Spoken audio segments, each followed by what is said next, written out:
today we have a wonderful message from the Lord entitled Blessing of Contradiction. Sabihin mo nga, Blessing of Contradiction. Blessing of Contradiction. Pagka narinig po natin yung word na contradiction, it is an idea or statement, no, that is completely opposite to each other. And it is impossible for both statement to be true. So, ibig sabihin, yung isa, totoo, yung isa naman, kasinungalingan. Amen? Malinaw po ba yun? Okay, pag sinabing contradiction, no? So, paliwanag ko lang, baka itong word na to hindi gaanong ginagamit, so better to give the very definition of this word. Okay? So, malinaw po ba? Contradiction. Pag sinimplify po natin, contradiction, it means isang kasinungalingan, isa namang katotohanan. Isang truth, isang lie. Okay? So let me remind you first of our anniversary theme, no, which is connecting the dots this year, 20th anniversary, no. I believe marami po sa atin nakaka-experience po ng mga bagay na hindi po natin talaga inaasahan. And most of the things that we are experiencing are the things that are unfavorable. Amen po ba? Can I hear amen? Okay? So wag na po kayong magtaka dahil sa anniversary pa lang natin, no, pinaalalahanan na tayo ng Panginoon that we should be ready about these unfavorable or undesirable things that will happen in our lives. Amen? Huwag ka na magtaka, halimbawa, walang ka ng trabaho, merong diagnosis sa iyong doktor na may sakit ka ng ganito.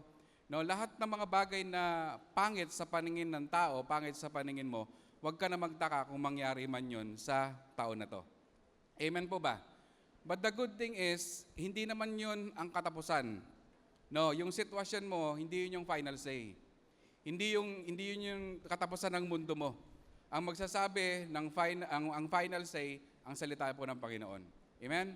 And it's very, very clear here in Romans 8:28. Sabi po, and we know that God causes everything to work together for the good of those who love God and are called according to His purpose for them. Okay? Ito pong verse na to, kapag naunawaan po ito ng isang mananampalataya, okay? Sigurado, yung pagiging aligaga o yung pag-aalala, matagal na po yung 5 seconds. Okay? Aring mag-alala ka, halimbawa, may nalaman kang hindi maganda, so siguro 5 seconds, 10 seconds, that's enough. And when you realize that this word, no, is written in the scripture reminding us that all things work together for good. Okay? Sabi, causes everything. And who causes it? God. Amen po ba? Okay? Kasi pagka ito pong verse na to, hindi po natin naiintindihan o hindi po natin alam, marami po talaga tayong question sa buhay. Sigurado yan. Okay? Lord, bakit ako nawalan ng trabaho? Tither naman ako. Lord, bakit ako nagkasakit ng ganito? Inaalagaan ko naman yung sarili ko. No, ang daming why. But this verse will answer all the questions in your life. Romans 8:28. Amen? That's why I urge you, no, iukit po natin to sa mga puso natin, itong verse na ito. When I was new in my Christian life, in my Christian faith, no, itong verse na to, tumimo talaga agad to sa heart ko. This is one verse na talagang hindi ko makalimutan. The time I have read and heard this verse, naging sistema ko na. That every time na may mangyayari sa buhay ko, sa buhay ng pamilya ko, sa lahat ng bagay na nangyari sa paligid ko, this is always the answer. Okay? Kaya pagka ganon, okay, Lord, I know all things work together for good. Pangit man ito, pero naniniwala ako na may maganda tong katapusan. Amen po ba? Okay? May kapatid tong verse, yung John 13:7. Sabi ni Jesus kay Peter, no, sabi doon, this time you don't understand what I'm doing to you, but later you will. Okay? Napakaganda nung verse na yun. John 13:7. Meron pa. 1 Thessalonians 5:18. Ano nang sabi doon? Give thanks in all circumstances. So, yan yan, magkakapatid yan. Romans 8:28, John 13:7, tsaka 1 Thessalonians 5:18. No, I urge you, I encourage you, dapat kabisado niyo yung mga scripture na yan.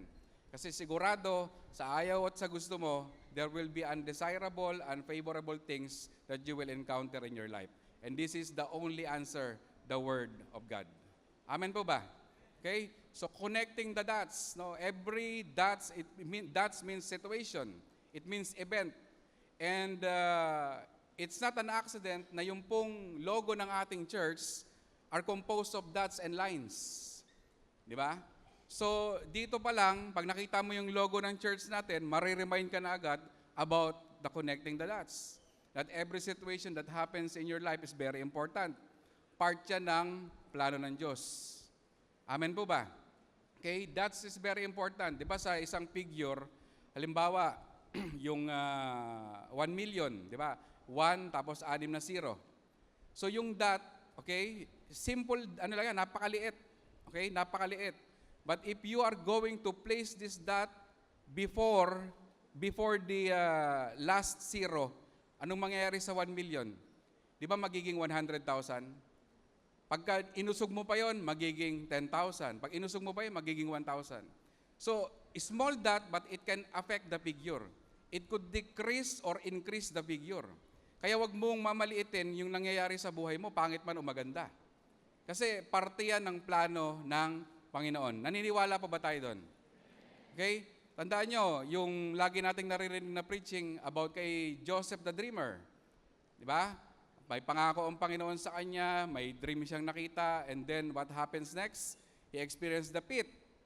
Tama? Tinapon siya ng kanyang mga kapatid dun sa cistern. No? So yung cistern, buti na lang, walang tubig. Pagkatapos nun, inahon siya. Pagkaahon niya, na-experience naman niya yung tinatawag na pedal. Pedal means, this is a word na may kinalaman sa pagbibenta. So after the pedal, dinala siya sa Egypt. Pagdating sa Egypt, nakulong naman siya. So there are 3 P's before the other P. May pit, may pedal, may prison before the palace. Lahat pangit yun. Pit, pedal, prison. Walang maganda doon. Pero ang ending, palace. Amen? Story ni Jesus, di ba? Anong story ni Jesus bago siya makarating doon sa cross? Okay? The death and resurrection of our Lord Jesus Christ is the greatest victory in the history of mankind. Tandaan po natin yan. But before the crucifixion, before the death, before the resurrection, meron munang betrayal. Okay? Meron munang denial. Meron munang rejection. If these 3 didn't happen, wala pong salvation. Amen po ba? Di ba pangit yung trinidor siya ni Judas? Pangit po ba o hindi? Di ba? Pangit. No, hindi tulad nung katabi mo, pogi at maganda yan. Okay? Pangit ba na i-deny siya ni Peter? Pangit, di ba? Pangit ba na i-reject siya ng mga Israelita at piliin si Barabas kaysa sa kanya? Pangit yun, di ba?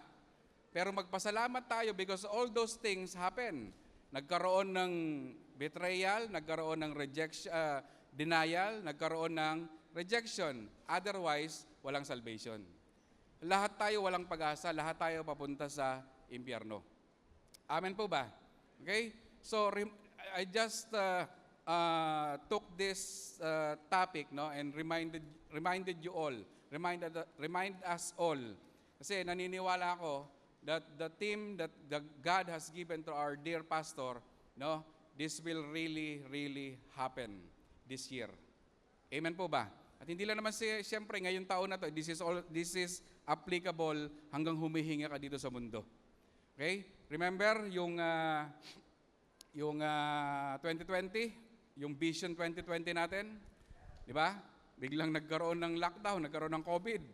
O di ba, nakita natin kung ano yung maganda, kung ano yung pangit. So it happens. That's why be prepared. No? Hindi yan basta trip lang na maganda pakinggan. No? Trip ni Pastor Ricky, gawin nga natin tong team ngayong anniversary itong taon na to. Hindi po yan trip. It is a revelation from the Holy Spirit. And when the revelation is given, be attentive to it. Okay? Amen po ba? Can I hear you amen? Okay. So next thing, I want to remind you that one of the greatest lie of the devil is this one. Hanggang dyan ka na lang. Okay? Okay? One of the greatest lie. Maraming kasinungalingan si Satanas. Pero ito yung isa, no? Sa pinaka sinungaling na statement niya. Naniniwala ka ba dyan na hanggang dyan ka na lang? Okay? Pag sinabing hanggang dyan ka na lang, ibig sabihin, you will never progress. Hindi ka na-aasenso, no? Kung ano yung trabaho mo ngayon, yan ka na. Hanggang mamatay ka na, ganyan ka na lang talaga. Okay? This is one of the greatest lie of the devil. But the sad truth is, marami pong naniniwalang Kristiyano na hanggang dyan na lang talaga sila. Okay? I have seen many brethren inside this church, no? Na when it comes speaking in their careers, nakita ko sila kung paano sila nagsimula talaga. And that's isa ako doon. Okay? Nagsimula sila sa maliit, pero ngayon makita ko sila, they are in the high position. Kasi sabi ng Bible, sabi ng sa Deuteronomy, I will make you the head, not the tail. Amen po ba? Naniniwala po ba tayo sa salita ng Diyos? Okay? Marami kasi, maaring alam, pero may duda. Maaring alam, pero hindi naniniwala. Ito matindi, wala talagang alam. Yun ang mas masaklap. Amen? But if you realize, no, that the plan of God for you is to progress. Okay? In the scripture, ang tao po hinalin tulad sa puno. Tignan mo yung katabi mo. Mukha bang puno? May ugat na, no? Di ba? Hinalin tulad sa puno. Di ba sa Psalm chapter 1? He is like a tree planted in the streams of water. Like a tree. Okay? Hindi mukhang puno, parang puno. Okay, ano pa? Si Jesus, nung nagpagaling siya ng isang bulag, di ba? Tinanong niya, anong nakikita mo? I see people walking like trees. So, hindi aksidente na inilagay yun ng scripture at sinadya ng Diyos na makita nung taong bulag na yun na pinapagaling niya, na maaninag niya yung mga tao na parang puno. Merong mensahe ang Panginoon. Okay? So, ang mensahe ng Panginoon, hinambing daw tayo sa puno. At ano ang puno? Okay? It's a picture of progress. Amen po ba? Meron ba kayong nakitang puno na bigla na lang nag-exist dyan? Na wala nagtanim? Di ba tinanim po yan? Tama po ba? Every tree or majority of the trees, maaaring may mga tree na hindi itinanim nagsimula ng bunga, katulad ng malunggay. Yung malunggay, tangkay lang, itusok mo, tutubo na yan, di ba? Pero tinanim pa rin. So, ang puno nagsimula sa buto, okay? Tapos, tiniligan, naarawan, etc., etc., lumago hanggang nagkabunga. So, ganun po ang design ng Diyos sa atin. Okay? We are designed to progress. Sabi mo sa katabi mo, progress. Okay, sabi ng Diablo, hanggang dyan ka na lang. Naniniwala ka? Naniniwala ka? Mahina. Naniniwala ka ba? Oh, hindi. Dapat yung hindi mong yan talagang solid yan sa puso mo. Okay? Kasi pag naniwala ka sa Diablo na hanggang dyan ka na lang, hindi ka na-asenso, wala ka ng ibang mararating sa buhay, then tapos na. No, wag mong tulungan ang Diablo sa pamamagitan ng inyong desisyon na magtagumpay siya sa buhay mo. Okay? Sabi ng Diablo, hanggang dyan ka na lang, pero ito sabi ng Biblia. John 10:10, let me explain this to you. The thief does not come except to steal and to kill and to destroy. Okay? Ang thief, ang devil. So si Jesus, nagsasalita, sabi niya, have come that they may have life and that they may have it more abundantly. Okay? Maybe this is the first time that you will hear this explanation. Okay? Yung word na more abundantly, no? Sa salitang Greek, the original translation ng Bible is perissos. Okay? Sabi mo, perissos. Oh, madaling tandaan yan, no? Peri-peri, di ba? Peri-peri, tapos sauce yun, di ba? So pagka nagsawsaw ka, nag-ano ka ng peri-peri, maaalala mo yung John 10:10b. Okay? So ang ibig sabihin ng more abundantly, it is one word in Greek, and the word is perissos. Okay? Or perissos, yun ang pronunciation. At alam mo ang ibig sabihin nito? Ang ibig sabihin ng more abundantly o ng perissos is super abundant in quantity and superior in quality. Amen. So yun pala yung plano ng Diyos sa atin. Sabi niya, I have come that they may have life. Okay? Yung iba, sabi ng iba, hindi, eternal life ang pinag-uusapan dyan. Eternal life ang ine-emphasize ni Jesus dyan. No. Sino nagsabing eternal life? Hindi eternal life to. Okay? That's why I'm so curious. I go to the original translation. Nakita ko ba? Walang eternal life. It is talking about your earthly life. No. Pag sinabi kasing superior in quality and super abundant in quantity, ibig sabihin po nito, yung material na bagay dito sa mundo. Amen po ba? Pero tandaan nyo, sinabi, super abundant in quantity and superior in quality. Kasi meron namang super abundant in quantity, pero wala namang quality. So hindi kompleto. Dalawa yung ibig sabihin, yung definition ng word po na ito. Amen po ba? So, ito yung plano ng Diyos sa atin. Magkaroon tayo ng super abundant living, okay, in quantity and superior in quality. Naniniwala po ba tayo doon? Okay, parang hindi kayo naniniwala. Everything starts with a desire. Maraming mga tao, they don't really experience this John 10:10 in their life because they don't desire it. Okay? They're just being informed. Okay, pastor, yan pala ibig sabihin yan. Okay. Dapat pagka na-realize mo to, na-discover mo na yung palang ibig sabihin nun, dapat i-desire mo na to. Amen po ba? Kontento ka na ba na iyan ka na lang?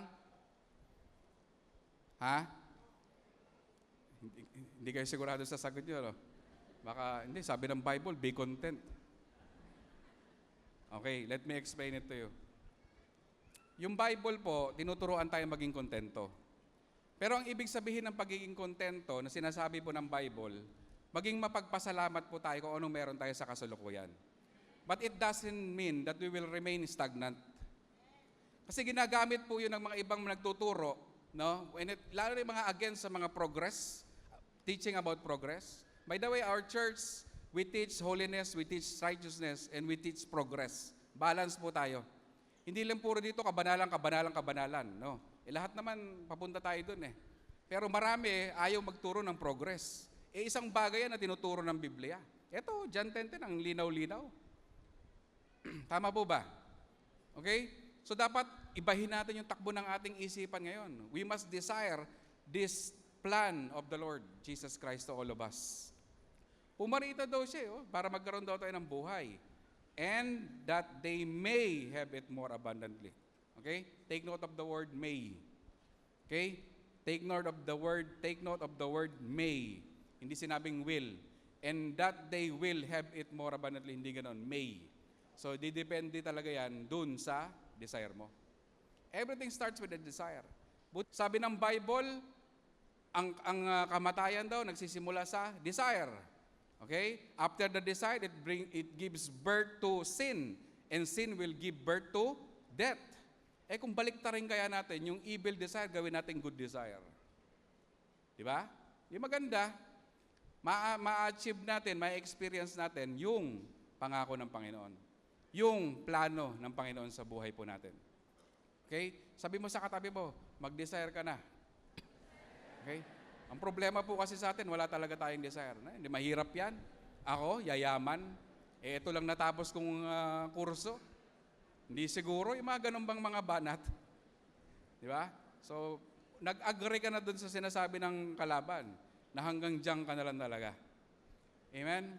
So, tandaan po natin, maganda po ang plano ng Diyos sa atin. No? Marami dito sa mga kapatiran natin, tanungin nyo lang kung sino sila. No? And how the Lord move in their lives na transform yung buhay nila, hindi lang yung character nila, pati yung career nila, no? Day by day, from glory to glory. Amen? Because they believe on the promise of God, they desire it, and of course, when you desire it, you will act on it. Okay? So, bakit ko po sinasabi yan sa inyo? No, kasi yung problema sa buhay, laging nandyan yan. Okay? And yung problema, minsan, or madalas, yan yung nagdadala sa atin para maniwala doon sa sinasabi ng kalaban, na hanggang dyan ka na lang. Tama? Pag may problema tayo sa finances, no, parang gusto na nating paniwalaan yung sinasabi ng kalaban, na hanggang dito na lang talaga ako. Mukhang hindi ko talaga ma-experience yung John 10:10 na yan. Yung super quality life and superior na quality life at saka super abundant in quantity. Mukhang hindi na talaga, mukhang imposible na. Okay? Dahil sa problema. Okay? So, bibigyan ko kayo ng isang story, no, from the Bible na makikita po natin na ang problema ay dapat hindi po yan yung mensahe ng problema na pangit, hindi dapat magtagumpay sa atin. Para hindi tayo mag-agree doon sa sinasabi ng kalaban. Amen? Okay? So, sa problema, sigurado, ang boses ng kalaban malakas dyan. Tama po ba? Tama? Di ba, pag may problema ka, yung boses ng kalaban, yung negative thoughts, nandyan lagi. Wala ka ng pag-asa, sigurado makukulong ka na, baong ka na sa utang, mamamatay ka na dyan sa sakit mo, wala. Basta, puro ganyan ang maririnig mo. Di ba? Tama po ba? So, huwag ka lang mag-agree. No? Ngayon, yung lie na yon, ano yung magko-contradict doon? Truth. Tama? The only thing that can contradict the lie of the enemy is the truth of God's word. Okay? Yun lang ang pwedeng mag-contradict. And when you learn how to contradict the lies of the enemy, that's the time that you're going to experience the great blessings from the Lord. Amen. Okay?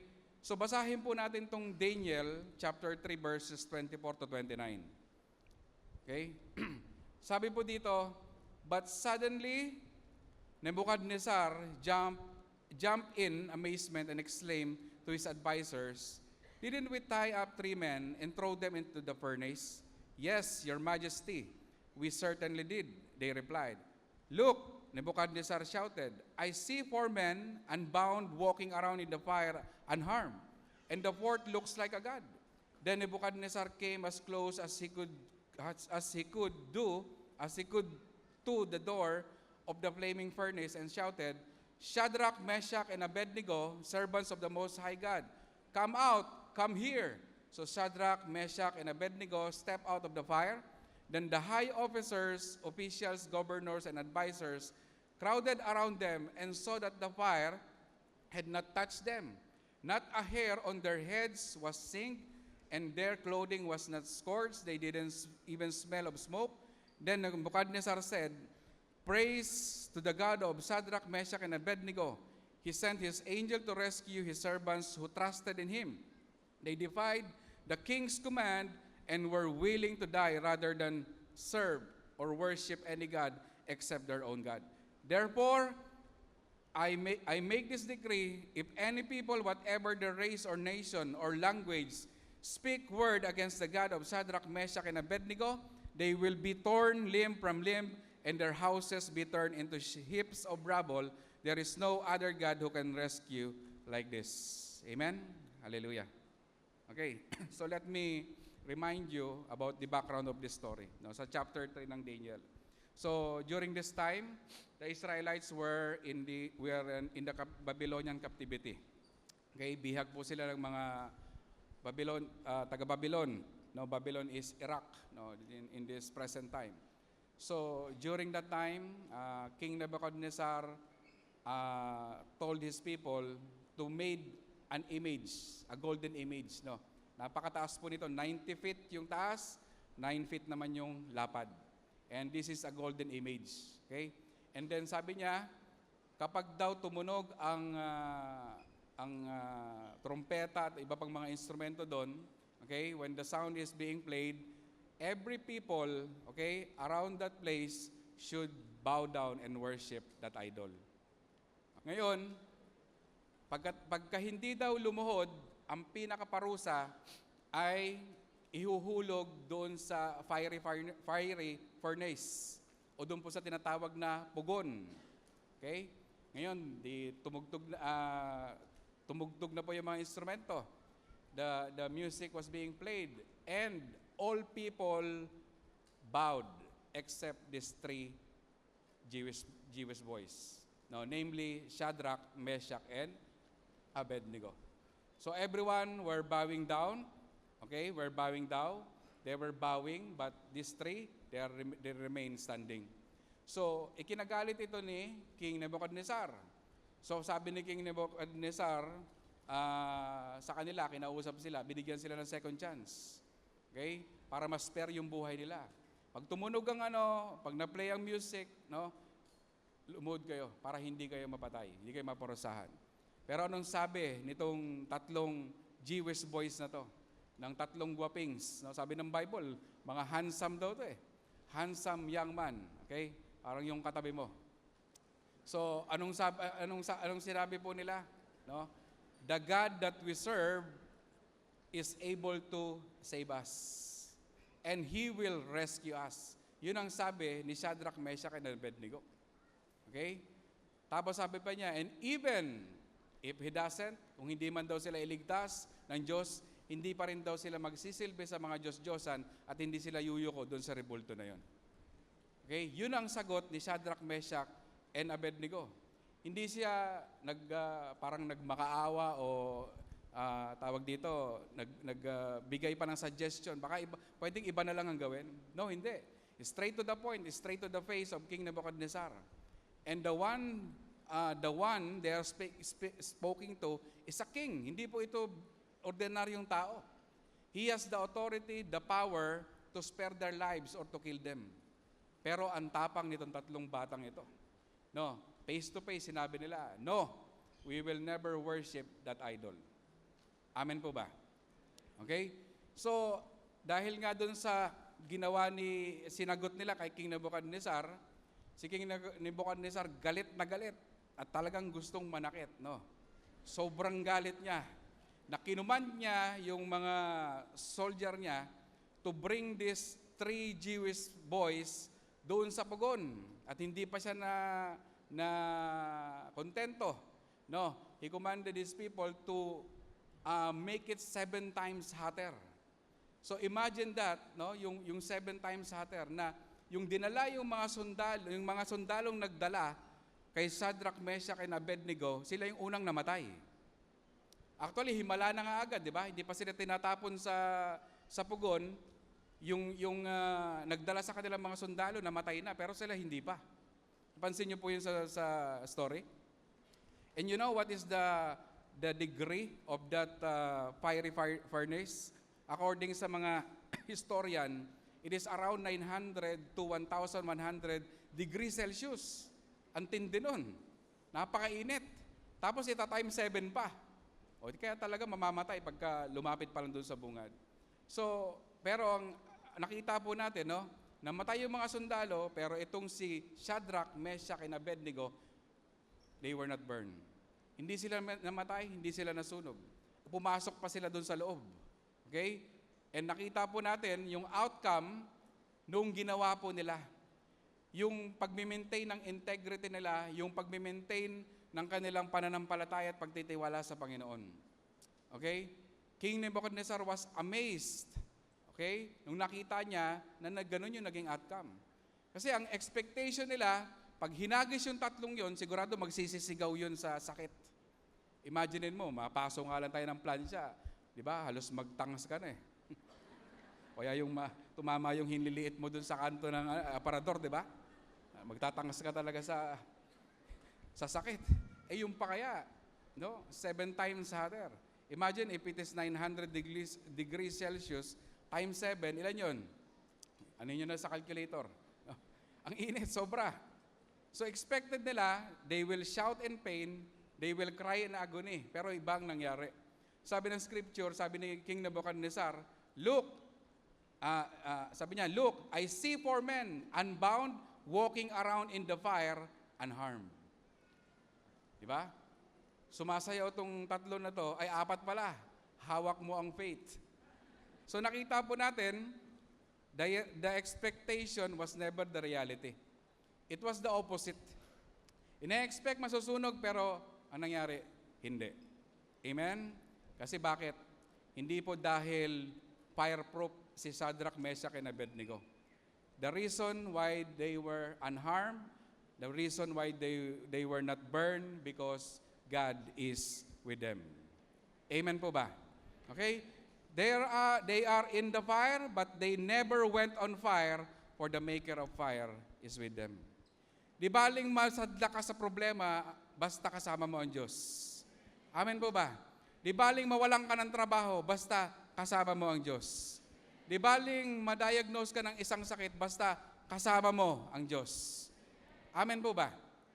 Okay? Pag may sakit ka, hindi pa naman katapusan ng mundo eh. Ang dami nga, stage 4 cancer na, nabubuhay pa rin eh. Di ba? Kasi bakit? Nananampalataya sa Panginoon na kayang magpagaling ng Diyos. Okay?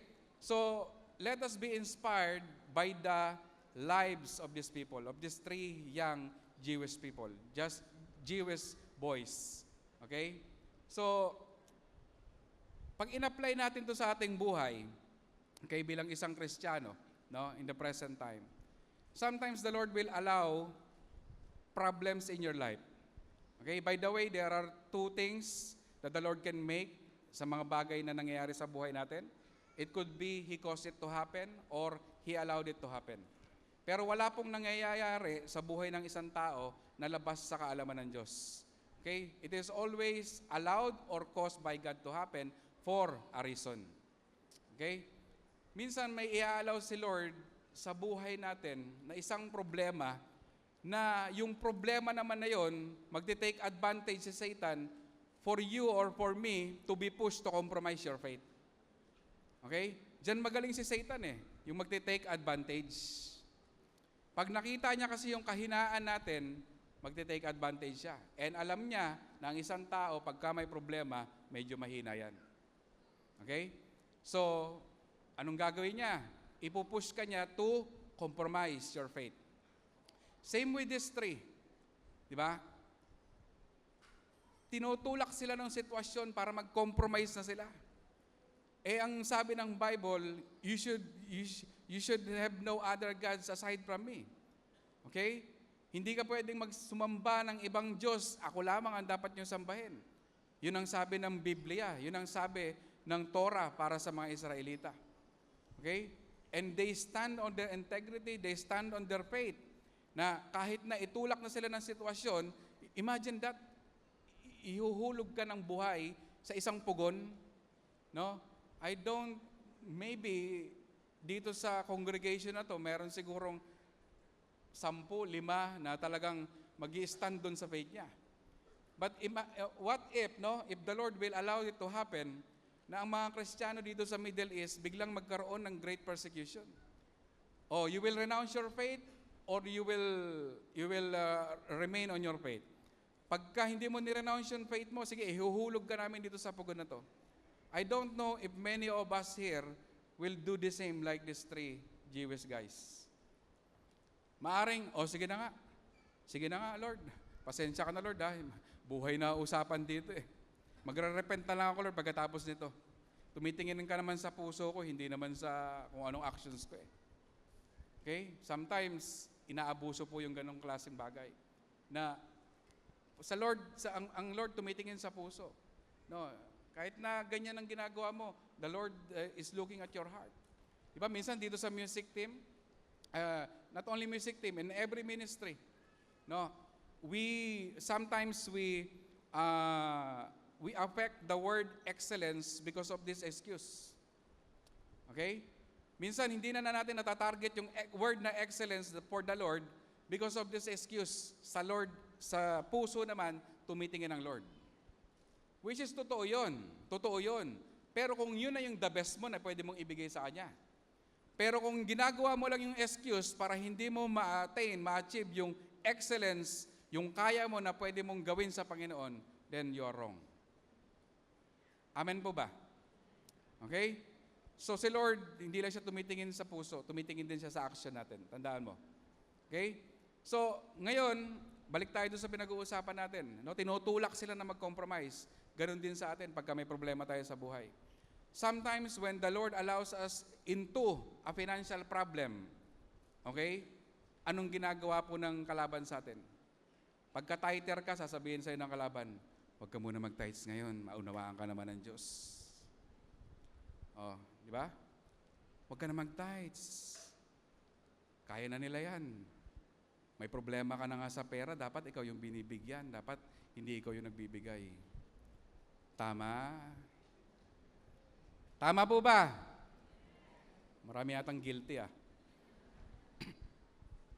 Okay? This is one thing. Diba? Pag may problema ka sa finances, yun talaga yung unang maririnig mo sa kalaban. Huwag ka na mag-tithes. Disregard mo na yung tithes and offering. Hindi yan para sa iyo. May problema ka sa pera, excuse ka dyan. No. Tandaan natin, the more we lack, the more we sow. You want harvest, you plant.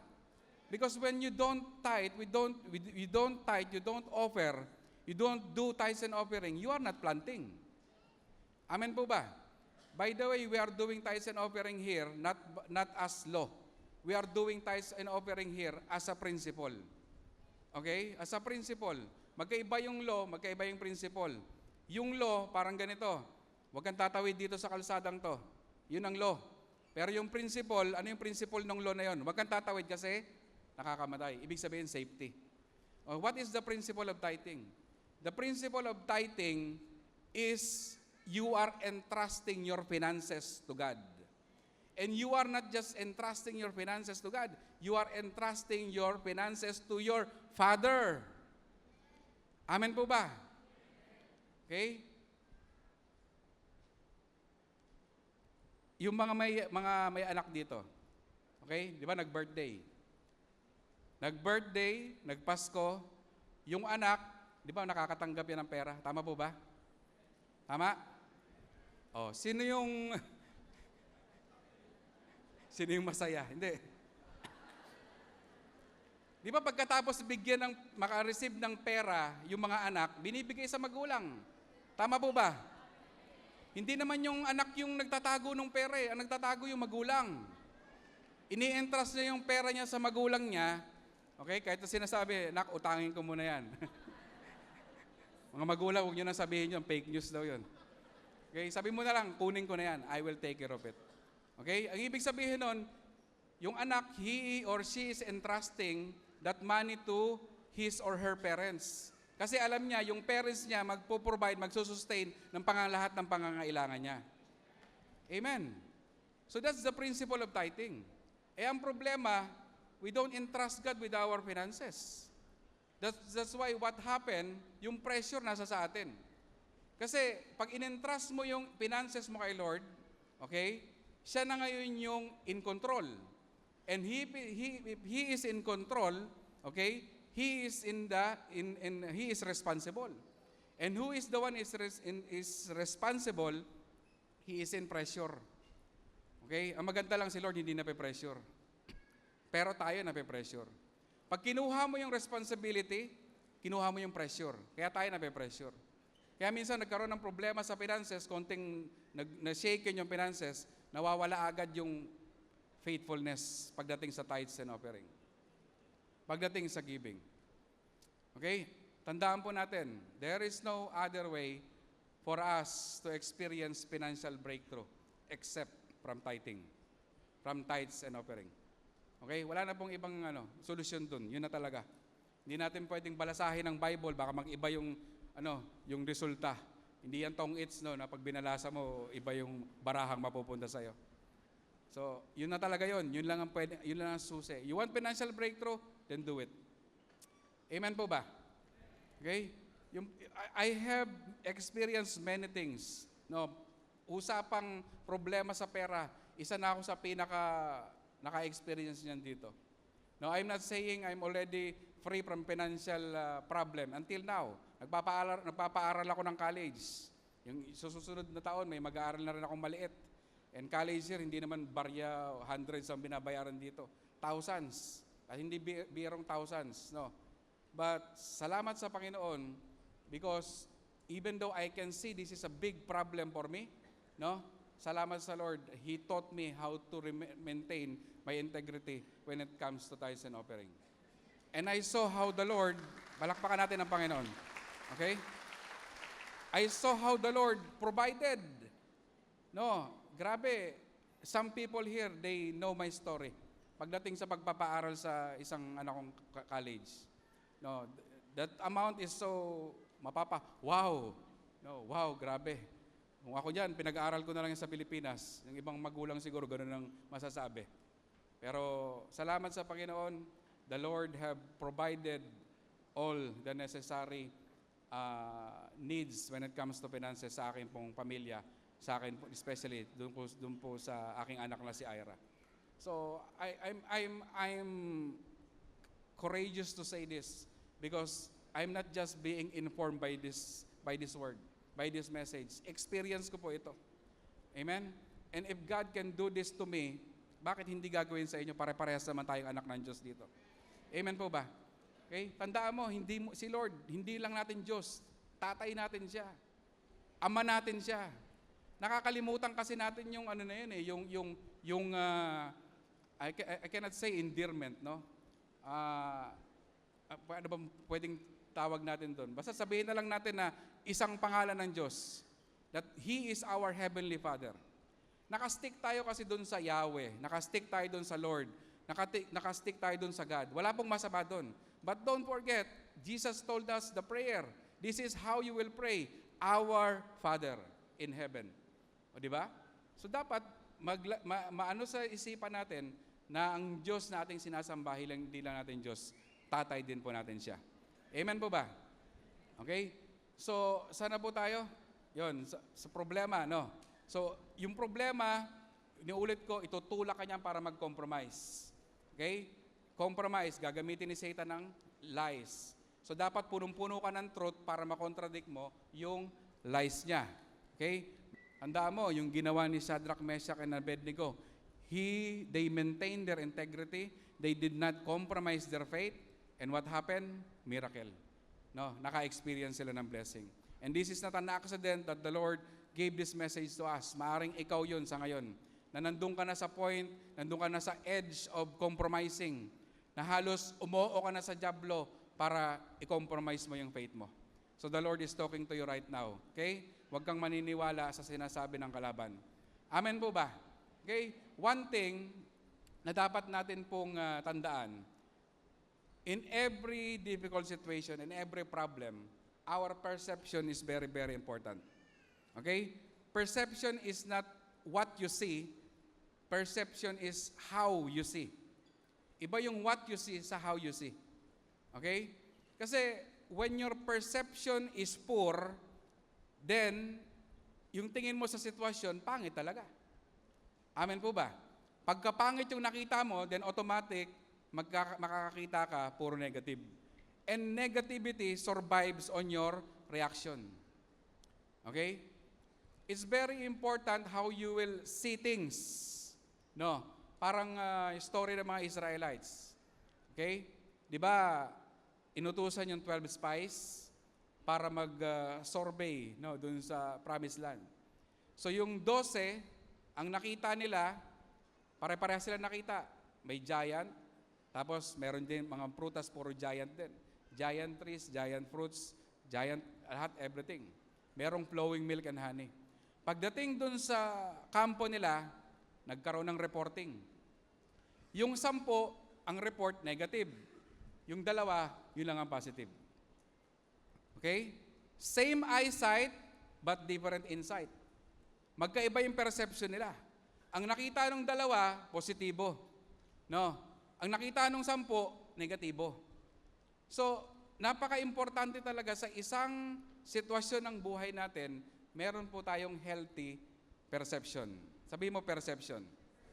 Okay? Kasi yung negativity talaga, it will only survive on your reaction. Depende yan sa, sa response dun sa problema. No? Ngayon, papaano natin mapapa-healthy yung atin pong perception? Paano natin ma-overcome yung pagiging nega or negative thinker? Okay? Look at this verse. Matthew 6:22-23. The eye is the lamp of the body. If your eyes are healthy, your whole body will be full of light. But if your eyes are unhealthy, your whole body will be full of darkness. If then the light within you is darkness, how great is that darkness? Okay? The eye is the lamp of the body. So itong verse na to, it is talking about your perception. Okay? Perception. Pagka yung mata daw natin, okay, yung perception natin, healthy, meaning your whole body will be full of light. Yung body na yan, it is your life. Okay? Your life will be full of light. Punong-puno ng kaliwanagan. Kung healthy yung ating perception. Okay? At ano po yung pinaka paraan para maging healthy yung ating perception?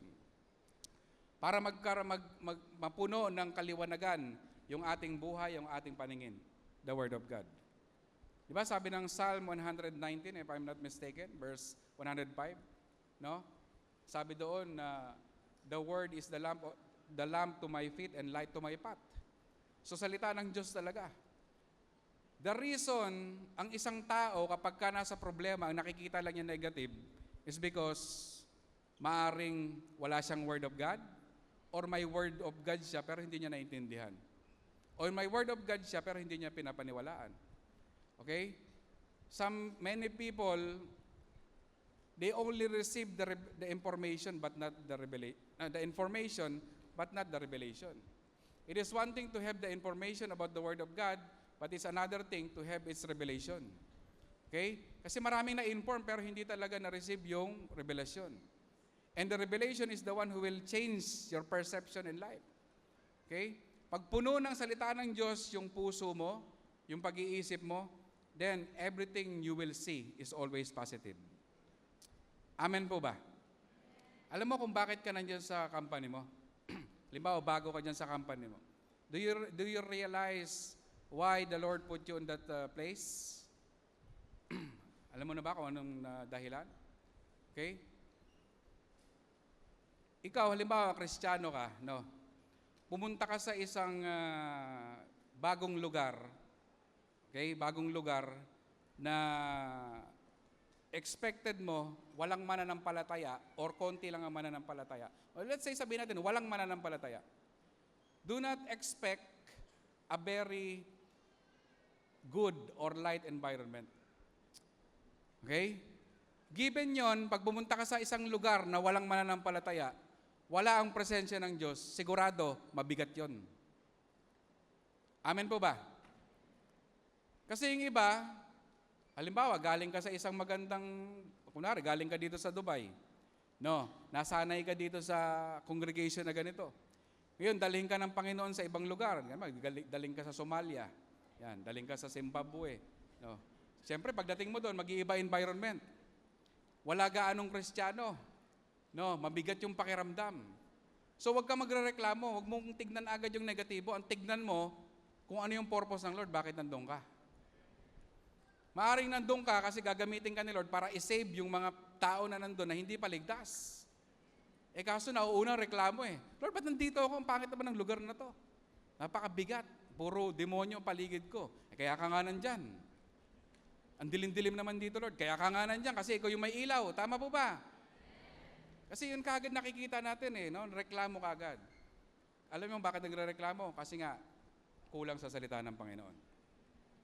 Pero kung yung salita ng Diyos, sistema mo na talaga, nasa sasayo na, yun na yung nag-take full control sa buhay mo, sistema mo na, everything that you will see, even if it is negative, you will always look at it as positive.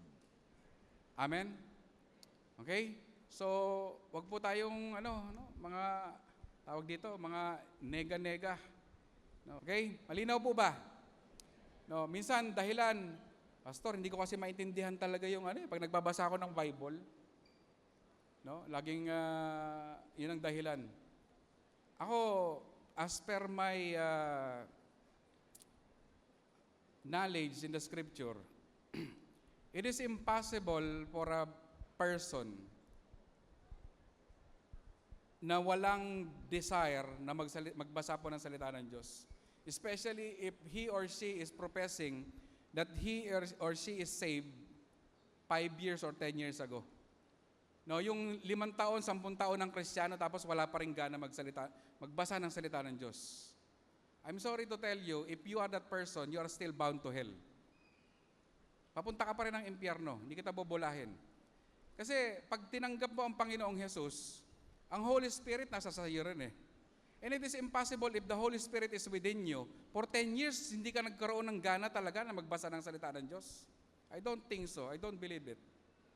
Pagka walang gana sa salita ng Diyos, walang gana mag-pray, walang gana magsilbi sa Panginoon, there is a very, very big question to the salvation of that person. And if you are that person, magbago ka na. Okay? Your soul is at stake. You are going straight to hell when you face the Creator. Imposible yun. Hindi ako naniniwala na tamad lang magbasa. Pag ang Holy Spirit nasa sayo, sigurado, itutulak ka niyan para gawin kung ano yung tama. Itutulak ka niyan para kung ano yung mga bagay na makapag-glorify sa ating Panginoong Jesus. Okay? But if you don't have the Holy Spirit, normal talaga yon. Pag walang Holy Spirit, hindi yan magbabasa ng salita ng Diyos. Alam nyo, you can be active in the ministry, saying hallelujah, joining this conference, leader ka, self-group leader ka, and still you're going to hell. Tandaan mo, one of the dangerous verse in the Bible, Matthew 7:21-23. On that day, many will call to me, Lord, Lord. Diba? Lord, Lord. But I will tell them, I never knew you, you evildoers. Tapos nagdahilan pa. Lord, in your name, did we not prophesy? In your name, we cast out demons. In your name, we perform miracles. Workers to, leaders to, ministers to. But the end of the day, pagharap nila kay Lord, I never knew you, you evildoers. Ang sakit nun sa pandinig. No? Yung expectation mo, kasali ka sa outing, tapos pagdating nung service, ay, hindi ka kasama, wala ka sa listahan. Di ba? Masakit po yun sa pakiramdam. Kaya kung ako sa'yo, ayusin mo na, nandito ka na rin sa church. Ayusin mo talaga yung spiritual mo na buhay. Huwag mong, nandito ka sa loob ng church para matuto, okay? Para matuto, para lumago yung pananampalataya, at para ma-assure yung salvation mo, yun ang pinakamahalaga. Kasi marami talaga nag-church, at the end of the day, still they are going to hell. So, malilinawan lang yung kaisipan mo, na papunta ka talaga sa kaharian ng Diyos sa pamamagitan ng salita ng Diyos. Wala na pong iba pa. Amen? Minsan, sa buhay, pagdating sa problema, there are times that we ask the Lord to give us more. No, to give us more. Lord, bigyan mo pa ako ng mas malaki pang sweldo para masolusyonan ko na po itong problema ko sa finances. Para makapag-tithes na po ako, Lord. Sabi ni Lord, di nga. Kung yung ang kinikita mo na 2,000, hindi mo mabigay yung 200, tapos mag-ano ka ng 20,000, 2,000 yun, men. 2,000 na ibibigay mo. Last midweek sa Tyson Offering, nag-exhort ako. Meron kang business, kumita ka 100. Naalala mo ba si Lord na ibigay yung 100, ay yung 10 dirhams? O wala, kinanya mo lang. Hindi naman walan to sa tithes and offering, 10 dirhams lang naman. Hindi naman yan tinitignan ni Lord yung halaga, tinitignan niya yung obedience mo. Ang tanong doon, naalala mo ba si Lord? Kung sa 10 dirhams hindi mo siya maalala, hindi mo maalala ang Diyos kung 10,000 na yung tithes mo. Kung 1,000 na yung tithes mo, mas mahihirapan kang ibigay yun. Kaya dapat sa maliit pa lang, matuto ka na. Amen po ba? Okay? So minsan hihingi mo kay Lord, Lord, increase my salary so that I can solve this financial problem. Minsan hindi yun ang dahilan hindi yun ang solusyon. Sabi sa'yo ni Lord, magtipid ka lang. Huwag ka na masyadong magastos. Bawasan mo yung milk tea mo tsaka yung mga, kung ano-ano mga hindi naman necessary. Diba? Yun lang pala kailangan para ma-solve yung problema sa pera. At ang matindi, minsan, dinidecrease pa, inaalis pa. No, may problema ka na sa pera tapos wala ka pa ng trabaho. Yun ang matindi. Di ba? Lord, grabe ka naman. May problema na nga kami sa pera. May sakit yung tatay ko, nanay ko sa Pilipinas. Tapos nawalan pa ako ng trabaho. Nabawasan pa yung sweldo ko. Lord naman, para naman kayong sadista. Di ba? Minsan ganun talaga nangyayari. Pero you know, the Lord, if we trust the Lord and we believe that He is always in control, may purpose pa rin yun bakit niya inalaw yung bagay na yun. Amen po ba? Because why? We don't fight by size. We fight by spirit. Okay? Kahit na may problema ka sa pera, okay? May sakit yung pamilya mo sa Pilipinas, no? At nawalan ka pa ng trabaho, tandaan mo, hindi yung sweldo mo, hindi yung pera mo magiging solusyon doon sa problema, kundi ang Diyos mismo. Amen po ba? Okay? So, look at this. One example, si David, di ba? Anong sabi niya kay Goliath? You come against me with sword and spear and javelin, but I come against you in the name of the Lord Almighty, the God of the armies of Israel, whom you have defied. Di ba? Alam natin ang story ni David. Imagine David, a 14-year-old boy, lalaban sa isang warrior.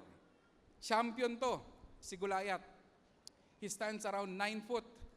Ang tangkad nito, 9 feet, di ba? Tapos lalaban dun sa isang bata na ang armas lang niya, yung tirador. Titignan mo siya, unang judgment mo, patay. Kalas, yun ang sasabihin mo agad kay David. Tapos ka na, boy. Sigurado yun. Ang liit-liit. Halimbawa, siguro kasing baka mas maliit pa sa akin si David. Tapos kukumpara mo siya kay Goliath. 9 feet yung taas. So wala talaga siyang match. Ang laki pa ng katawan, mayroon pang espada, may javelin pa. Ang ending talaga, patay si David. Pero we know the story. No, nanalo si David. Because why? He did not came against Goliath by his own might. Okay? He did not came against Goliath with his size. Kasi wala talagang laban. He came against Goliath in the name of the Lord Almighty. Amen? That's why we don't fight by size, we fight by spirit. Okay? So, minsan inaalis ni Lord yung kung anong meron na tayo, no? Kasi bakit? Para hindi tayo yumabang. Kasi baka sabihin mo one day, Lord, kaya ako napaglampasan yung problema na yon kasi magaling ako eh. Magaling ako mag-manage, magaling ako gumawa ng pera, ganito ako, ganyan. So para hindi ka mapunta sa ganon, minsan inaalis talaga ni Lord kung anong meron ka. Para Para i-humble ka. At ang glory laging sa Kanya. Amen? Look at Judges 7:2. The Lord told Gideon, you have too many soldiers with you for me to drop Midian into their hands. Because Israel would become arrogant and say, it was my own abilities that delivered me. Amen? Minsan inaalis talaga ni Lord. The story is about Gideon has 22,000 soldiers. Tapos pinabawasan ni Lord hanggang umabot na lang 300. Okay? And the end of the story, nanalo po itong mga Midianites, Gideon with his 300 soldiers. No, imagine that. From 22,000, naging 300 na lang. At actually, hindi naman talaga sila lumaban na as in laban eh. Nag-ano lang sila nung ano tawag doon?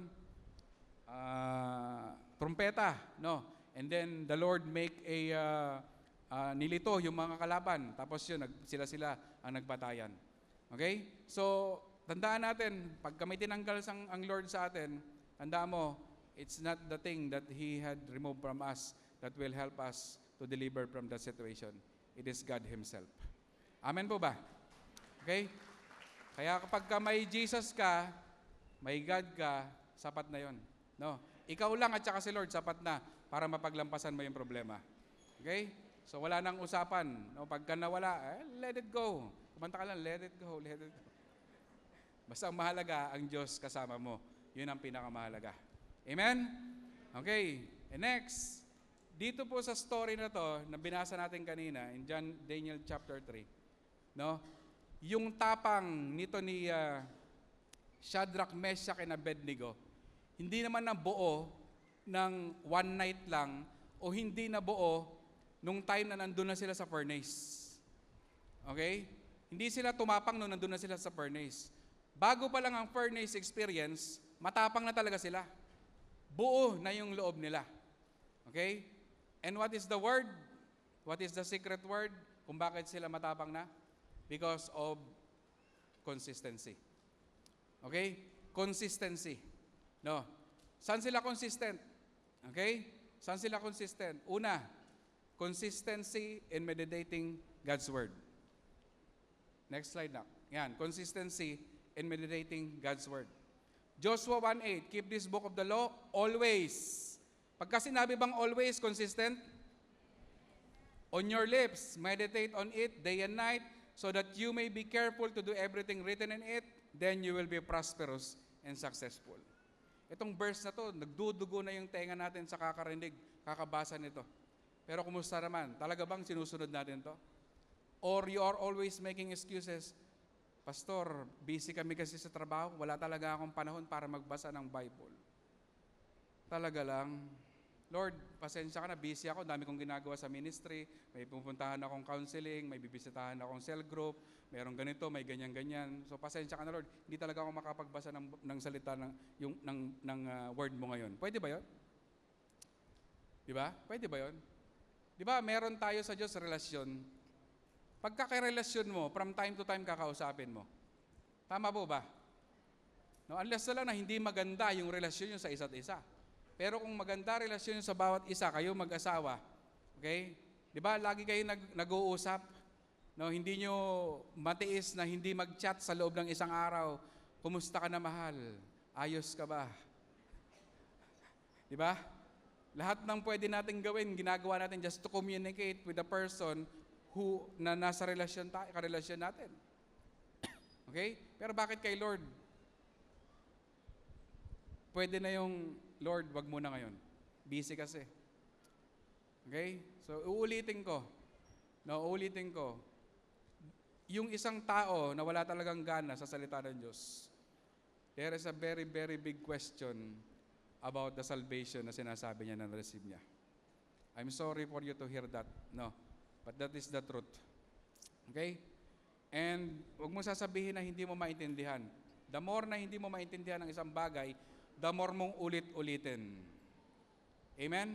Pwede ba yon? Sabi mo sa katabi mo, ulit-ulitin natin. Sino sa inyo dito nagbasa ng Bible, binasa yung buong Genesis, and you understand everything? Sigurado wala. Walang ganun dito. No. Kasi si Lord, He can give you all the information in one day, but never the revelation. Sigurado yan. Para bumalik-balik ka dun sa salita niya. Para araw-araw mo talagang babasahin. Kasi yun ang kinukuha mo dun, yung revelasyon. Hindi lang naman yung information. Amen? So, when you read the Word of God, no, you don't just read. Sabi dito, meditate on it day and night. And sabi, always. Hindi weekly, hindi monthly, lalo na hindi yearly. Grabe ka naman, devotion yearly. Tapos tinawag ka ng leader mo, no? Bro, please share your devotion. Tapos nakachamba ka. Nag-devotion ka ng araw na yon. So naniwala naman yung leader mo, nagde-devotion to siya. No? Kasi nung biglaan kong tinawag na mag-devotion, nakapag-share. Hindi niya alam, yung araw lang pala na yun, nag-devotion. Yearly pala yung devotion. Huwag ganon. Amen po ba? Okay? Sabi mo sa katabi mo, daily. Diba? Consistency. No, consistency, dun sa isang slide, makikita nyo, consistency, not intensity. Kasi minsan, andun tayo sa intensity, pero walang consistency. Okay? No, sa gym, it is not about the weight that you lift weekly. It's about the program or the exercise or the weight that you lift daily. Doon nagkakaroon ng development yung katawan mo, no, yung muscle mo, doon sa ginagawa mo daily, hindi weekly. Amen po ba? So, usapang apoy, di ba? Sa apoy, minsan, intense na intense. Di ba yung kugon, yung tinatawag natin na ningas kugon? Di ba, ang kugon, pag inapoyan mo yan, grabe yung apoy, talagang ang taas-taas. Pero segundo lang itatagal, mamaya-maya abo na. At maraming ganong klaseng Kristiyano. On fire ngayon, mamaya usok na lang. Hindi pwedeng ganon. Okay? We should be consistent in everything that we do. Especially in reading and meditating the Word of God. Okay? So, pinag-uusapan po natin dito No? Paano ka tatapang? Paano mo i-contradict yung kasinungalingan ng kalaban? Okay? Tandaan nyo, bakit ko tinuturo to sa inyo? Maging consistent tayo sa salita ng Diyos kasi yung salita ng Diyos, ito lamang po yung pwedeng mag-contradict sa kasinungalingan ng dyablo. Pag hindi mo alam ang katotohanan, sigurado, lagi kang maluloko sa kasinungalingan. Okay? Pangalawa, consistency in prayer. No? Sabi ng ating mahal na pastor kanina dun sa sa recap video, di ba? In your victory, you pray. In your problem, you pray. When you're being attacked, you pray. When you are on the platform of success, you still pray. Sabi ng Bible, 1 Thessalonians 5:17, never stop praying. So consistency and praying. Hindi ka magpe-pray kasi problemado ka lang. Okay, maganda yon, no? Huwag mo naman sabihin to sa kapatid mo, kaya lang naman prayerful yan ngayon kasi may problema. Yun naman talaga ang purpose ng Lord eh. Bakit nilalagay minsan ng tao sa isang problema? Para maging prayerful. Pero wag mo naman laging karirin yun, no? Na magpe-pray ka lang pag may problema ka. Okay? So consistency in prayer. Because in prayer, we connect to God, and when we connect to God, we receive the power of God. Amen po ba? And that's the time when you pray. Di ba sabi, pray so that you will not fall into temptation. Kapag ka tinutulak ka na ng kalaban para mag-compromise, para gawin yung mali, no? At mahulog ka sa patibong niya, sabi ni Lord, pray so that you will not fall into temptation. So yung prayer, dapat consistent. Dapat lifestyle mo to. Dapat habit mo to. Para alam mo agad yung gagawin. Kasi pag habit mo, no? Pag habit mo, pag may temptation, alam mo agad gagawin. Pero pag hindi mo habit yan, mag-iisip ka pa kung anong gagawin. Tama po ba? Tama po ba? Di ba halimbawa, ikaw nag-aral ka ng self-defense, black belter ka. Ang training nyo, kapag ka may humawak sa likod mo, tinutukan ka dito ng patalim sa likod, di ba alam mo ang gagawin?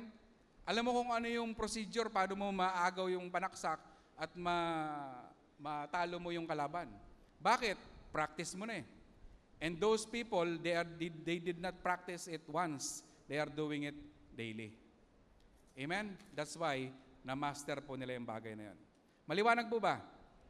And number 3, consistency in serving God and the people of God. Of course, when you serve God, you serve the people of God. No? Dapat consistent. Lagi namin itong sinasabi. Okay? Lagi namin itong sinasabi. Sasabihin namin, paulit-ulit. Ang pagsisilbi sa Diyos, dapat tuloy-tuloy, hindi itutuloy. Amen po ba? It doesn't mean na open ka nung leader mo dun sa ministry mo, hindi ka na-attend. It doesn't mean na nakarinig ka ng hindi magandang feedback dun sa kasama mo sa ministry, hindi ka na-attend. Okay? Tandaan mo, hindi ka nagsisilbi dun sa mga taong yon. Nagsisilbi ka sa Diyos. Amen? 1 Corinthians 15:58, therefore, my dear brothers and sisters, stand firm. Okay? Sabi ng Bible, stand firm. Apostle Paul is giving this letter to the Corinthians. No, stand firm. Let nothing move you. Kasi alam niya na talagang maraming paraan ng kalaban para i-shaken at alisin. Okay? Alisin yung isang Kristiyano sa paninilbihan sa Diyos. Amen? Marami na ako in my service, no, for the Lord, in 16 years, I have seen many brethren, they back out in the ministry dahil lang sa isang kapatid.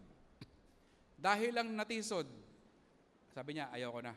Pag nakikita ko yung mukha ng kapatid na yan, parang nawawalan ako ng gana magsalbi sa Diyos. So ibig sabihin, inspirasyon mo pala yung kapatid na yun para mag-serve ka kay Lord. Grabe ka naman. So meaning, you are not really serving God. You are serving people. Kasi bakit ka may intimidate sa pagmumukha ng tao na yon kung ang Diyos naman talaga yung pinagsisilbihan mo? Tama po ba? Okay? Kaya advice ng 1 Corinthians 15:58, let nothing move you. Let nothing move you. No, yung let nothing, lahat yan, lahat ng pwedeng mangyari sa loob ng ministry. Okay? Pinapalalanan tayo that these things should not move us away from the service of God. Okay? Always. Pag sinabing always, consistent ba? Always give yourselves fully to the work of the Lord because you know that your labor in the Lord is not in vain. Okay? Not in vain. Sabi mo sa katabi mo, hindi pala mawawalan ng sa isa yung ginagawa natin sa Panginoon. Okay? Napakagandang pangako ng Panginoon. Okay? At dito rin sa verse na to, no? In Daniel 3:17 to 18, look at this. If we are thrown into the blazing furnace, the God whom we serve. Sabi mo, serve. The God whom we serve, hindi na sinabing the God whom we believe. Sabi niya na, the God whom we serve, because not all who believes in God goes to heaven. Even the demons, sabi ng Bible, di ba? They believe God and they shudder, but they're still going to hell. So sabi dito, the God whom we serve is able to save us. He will rescue us from your power, your majesty. But even if He doesn't, He wants to make it clear to you, your majesty, that we will never serve your gods or worship the gold statue you have set up. Okay? See? Etong si Shadrach, Meshach, and Abednego, hindi lang sila nag-serve during the time of problem. They serve God before the problem. Malinaw po ba? Ang ibig sabihin po nito, huwag ka lang magbasa ng salita ng Diyos kasi may problema ka. Okay? Don't read and meditate the Word of God just because you have a problem. Don't just be prayerful because you have a problem. Don't just be consistent in serving the Lord because you have a problem. Okay? Whether there is a problem or there is no problem, be consistent in reading God's Word, in praying, and in serving God. Malinaw po ba yun? Can I hear amen? Amen. Hallelujah. Listen to this. Sometimes blessings come after the learnings. Can I say it again? Sometimes blessings come after the learnings. Okay? Si Lord, pag dinala ka niya sa isang sitwasyon, tinuturuan ka niya. At dapat magpaturo ka. At dapat matuto ka. Okay? Kasi kapag hindi mo natutunan yung isang bagay na tinuturo ng Diyos dun sa isang sitwasyon na itinuturo niya sa iyo, you will miss the point. And when you miss the point, you miss the learnings, you will repeat another situation just for you to learn. Okay? Di ba yung grade 1, pagkabagsak, umuulit-ulit ng grade 1? Di ba? Yung grade 2, pag bumagsak sa pagiging grade 2, uulit-ulit ng grade 2. Grade 2. Di ba? Uulit-ulit yan. Hindi yan ipapasa ng teacher kasi hindi dahil rude siya doon sa estudyante. Naaawa siya doon sa estudyante na kapag pinasay niya yan, pinunta niya sa grade 3, hindi kaya ng utak ng batang yon yung mga aral sa grade 3. Pinoproteksyonan din ng teacher yung isang bata, pagka binagsak niya, pinaulit niya yung subject. Or pinaulit niya sa grade. So same thing in the Lord. No? So, we must learn all the learnings in every situation that God allows in our lives. And for us to learn it, yun lang yun. Yung sinabi ko sa inyo kanina. Be consistent in your devotion. Be consistent in your prayer life. Be consistent in serving the Lord. Pagka consistent ka sa mga bagay na yon, it is easy for you to learn everything in every situation that God allows to happen. Amen? Look at this verse. Ang ganda nito. Daniel 3, verse 30. Then the king promoted, hallelujah. Sabihin natin, promoted.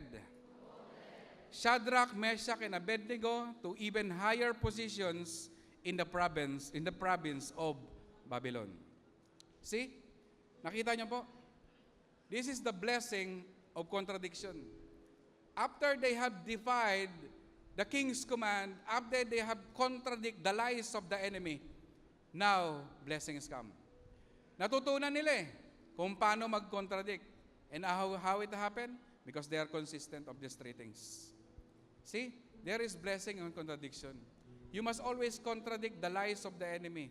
The lies of the enemy will push you to compromise, will push you to sin, will push you to do things that are unpleasing in the eyes of God.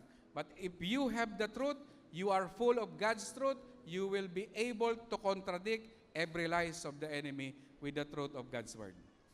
Amen po ba? I know you are familiar with this event. Si Lord,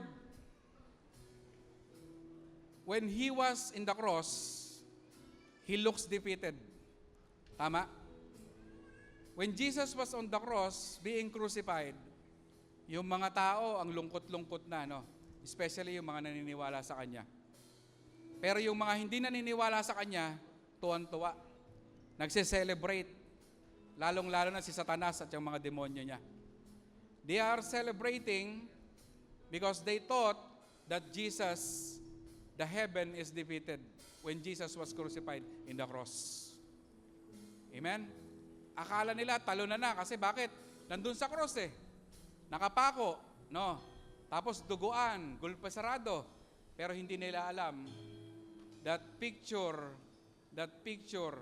of Jesus on the cross of Calvary is the picture of victory. Amen po ba? Jesus looks defeated on the cross, but He conquered the grave. When He conquered the grave, He proved Himself to the people around Him that He is God. That He is not just a man, He is not just a prophet, He is not just a teacher, He is God. Amen po ba? Parang yung katabi mo. No, parang katabi mo. Maaring pinagsakluban na yan ng langit at lupa pagdating sa problema. Patong-patong ang problema niyan, maaring problema sa pamilya, problema sa asawa, problema sa anak, problema sa pera, problema sa relasyon, no? Mukha ng talunan 'yan. And you know, when the devil is seeing you, no, they are rejoicing together with his demons kasi akala niya talo ka na. Amen? Akala niya talo ka na. Pero hindi niya alam. 'Di ba? Hindi niya alam, katulad ng picture ni Jesus sa cross ng Calvary. Nakita po natin that Jesus conquered the grave. Jesus conquered the grave. And the Word of God says, Jesus have overcome the world. So if Jesus overcome the world, you will also overcome. Na kahit ganyan na yung sitwasyon mo ngayon, kapatid, sa mga oras na to, hindi yan ang final say. The final say is always the Word of God. Amen po ba? Things may seem unfavorable to you, but as long as God is in it, it's still a hallelujah. Amen? Hallelujah pa rin yan. No? Pangit na sitwasyon na nangyayari sa'yo, ang ending yan, hallelujah pa rin. Amen po ba? Sabi mo sa katabi mo, hallelujah! Praise the Lord. Can I invite our first time attendees of this come forward? Just quick. Someone that invite, just bring your attendees. Just remain standing. This is only just me. Our first time attendees. Come on, once again, people of God. Palakpakan po natin ang Panginoon sa mga first time attendees.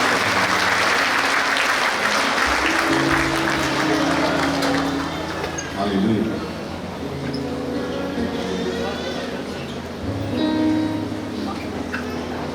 Come on, guys.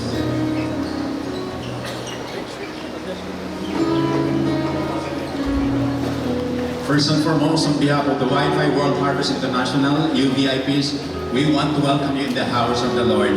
And by you are here in the house of God, it is not only by chance or accident, but it is a long time plan of the Lord that you will be in the house of God today or this afternoon. Kaya ako ay pinatawag in front because we're going to have our briefing of bread. And I would like to make sure that you understand why we're doing this afternoon. Do you believe that you come in the church because we believe that we are a sinner? How many of you agree that we are a sinner? Just raise your hand. We are agreed.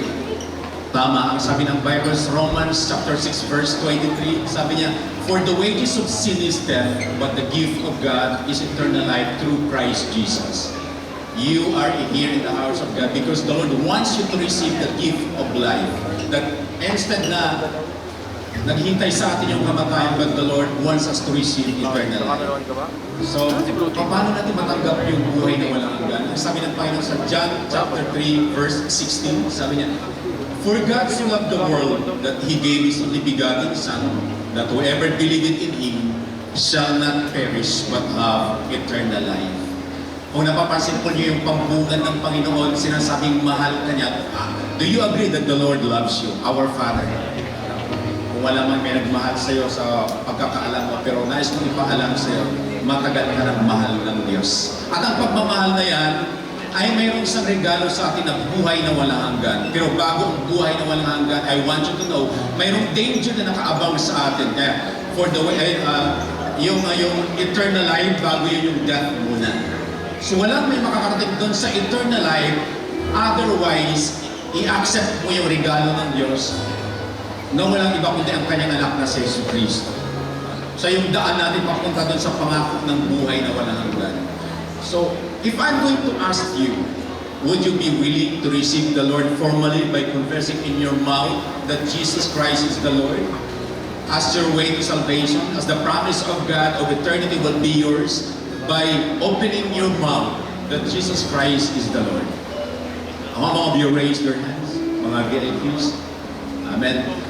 Dahil nagpasa naman kayong tanggapin ang ating Panginoon sa Kristo. Ganito lang kadali para tanggapin natin yung ating Panginoon sa regalo ng buhay na walang hanggan. Sa Romans chapter 10 verse 9 to 10, sabi ng Panginoon, if you declare with your mouth that Jesus Christ is the Lord and believe in your heart that God raised him from the dead, then you will be saved.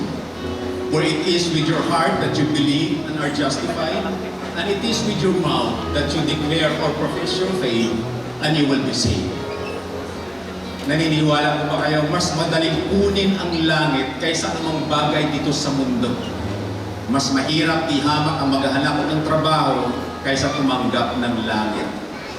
Siguro hindi ko alam sa inyo kung ang dami niya siguro in-apply ng work, wala pang may tumatanggap sa inyo. But I would like you to know, heaven is under the disposal of your confession that Jesus Christ is the Lord, and the promise of God, heaven will be yours tonight or this afternoon. Are you excited? So ganun lamang kadalian na this is going to be the beginning of your journey walking with faith in Jesus Christ. At aming ipinapanalangin na hanggat nandirito kayo sa bansang UAE, makakasama po namin kayo sa tahanan ng Diyos, magpupuri tayo sabay-sabay. Palapakan ulit natin ang Panginoon. And hindi ko alam kung ano yung mga kabigatan ninyo, sino naghahanap ng trabaho, sino may mga kailangan restoration sa kanilang relationship. But I promise, in the name of the Lord, you will come here with your heavy yung pakiramdam mo, but you will come out in the house of God, lift up na yung burden mo at magaan at mayroon ka ng kapayapaan. Do you agree? I would like to lead you into prayer of acceptance. Itong prayer of acceptance, wala itong nilalaman kundi pagsisisi sa ating mga kasalanan. Mas madali kasing matanggap ng Diyos pag umaamin tayo na tayo makasalanan. And the only way for our remissions of our sins is to receive the Lord and repent from what we have done wrong before the righteousness of God. Amen? Can I lead you to prayer? So wala ritong religion, wala ritong ibang pupunta kayo mga sekta. It is purely a beginning of your beautiful journey with the Lord. Yung relationship lamang ang nais kong ibigay sa inyo na magpapatibay sa atin sa pakikipagrelasyon sa anak ng Diyos. So, can I invite you to please bow down your head? And VIP, if you want to raise your hands, open wide to receive the Lord. As I pray, I want your mouth open wide and follow me as I pray. Ama naming nasa langit, maraming salamat na sa hapong ito, dinurog mo ang lahat ng sagabal upang makarating ako sa iyong tahanan. Buo sa aking puso na wala akong kakayahan na makalapit sa inyo. Sinabi mo sa iyong salita na walang makakalapit sa iyong anak, liban na lang kung idinudulog mo kami sa iyong anak. Ngayong hapon ito, walang duda na naghimala kayo sa aking buhay. At simula sa hapon na ito, tinatanggap ko ng buong buo ang regalo ng buhay na walang hanggan sa pamamagitan ng iyong anak na si Jesus. Lubos akong lumalapit sa inyo, umaamin sa lahat ng pagkakasala na aking nagawa mula noon hanggang sa kasalukuyan. At tulungan mo ako na mapagtagumpayan ang katuwiran sa mga susunod pang araw. Buong buo kong isinusuko ang aking puso at kaluluwa para sa iyong paghahari simula sa araw na ito. May kapangyarihan ang aking sinasabi dahil yan ang idinekla mo at pinangako sa iyong salita. Ngayong araw na ito, akin ang tagumpay, akin ang kapayapaan, akin ang kasaganaan, at higit sa lahat, ang kapatawaran ng aking kasalanan. Ako'y mayroon ng kapayapaan at lubos na kagalakan sa aking puso dahil alam kong ako'y pinatawad mo na sa pangalan ni Jesus. Maraming salamat na ang aking pangalan ay nakatala na rin sa aklat ng buhay. Ako'y magkakaroon na lagi ng kasiguruhan na magtatagumpay ako sa pangalan ni Jesus. Receive the Holy Spirit in Jesus' name. Amen. Come on, Remy. I would like to pray for you.